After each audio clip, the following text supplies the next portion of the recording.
नमस्कार, न्यूज 24 देख रहे हैं आप और आपके साथ मैं हूं सऊद मोहम्मद खालिद। बुलेटिन में बात बलिया की। जी हां, यूपी के बलिया में कुछ इस तरह की अफरा तफरी एसडीएम और सीओ के सामने नजर आई। दरअसल एसडीएम और सीओ के सामने बलिया में बदमाशों ने ताबड़तोड़ फायरिंग की और इस गोलीकांड में एक शख्स की मौत हो गई।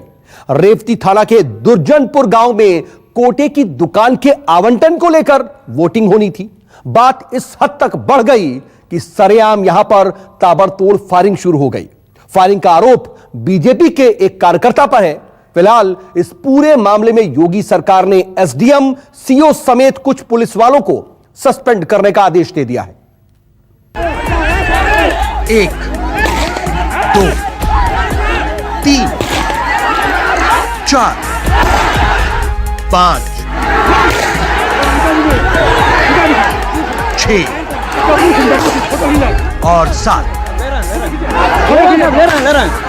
ताबड़तोड़ फायरिंग से बलिया के फेफना का दुर्जनपुर गांव दहल गया और ये सब हुआ पुलिस की मौजूदगी में। प्रशासन की आंखों के ठीक सामने, जिले के बड़े अफसरों की मौजूदगी में, सैकड़ों लोगों की भीड़ के सामने फायरिंग के बाद दुर्जनपुर गांव में मची भगदड़ की गवाही ये तस्वीरें दे रही हैं।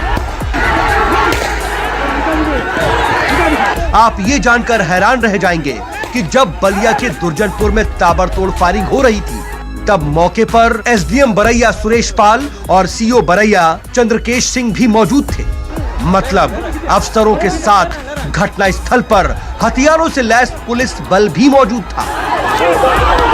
बेखौफ बदमाशों की फायरिंग में एक शख्स की मौत हो गई। ताबड़तोड़ फायरिंग के दौरान घटना स्थल पर मौजूद कई लोग वीडियो भी बना रहे थे, बार बार एक शख्स का नाम ले रहे थे।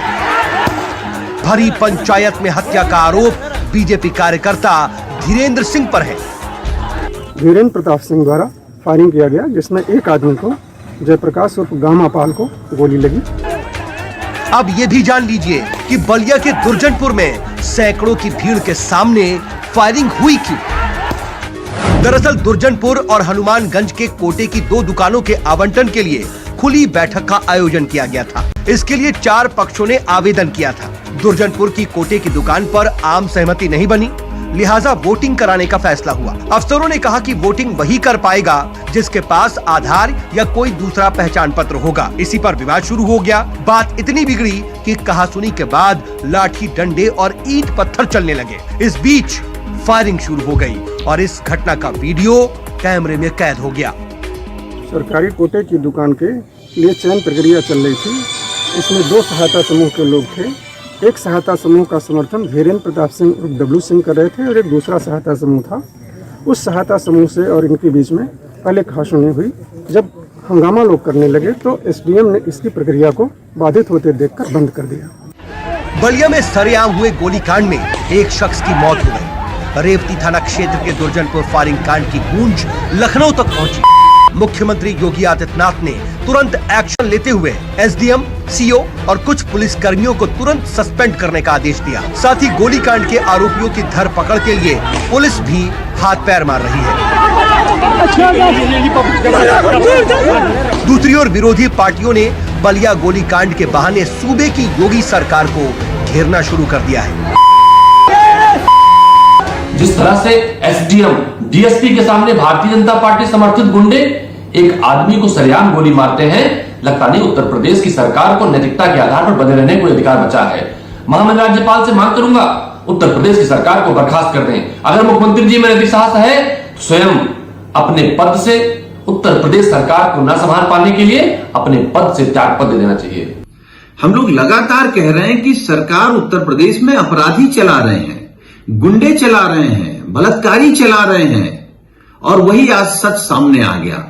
आप इस्तीफा दे दीजिए और अपने किसी अच्छे जानने वाले का जो सबसे बड़ा अपराधी हो उसको मुख्यमंत्री बना दीजिए, क्योंकि सरकार तो नतमस्तक है अपराधियों के पैरों में, अपराधियों के चरणों में। खत्म कर दी सरकार आपने।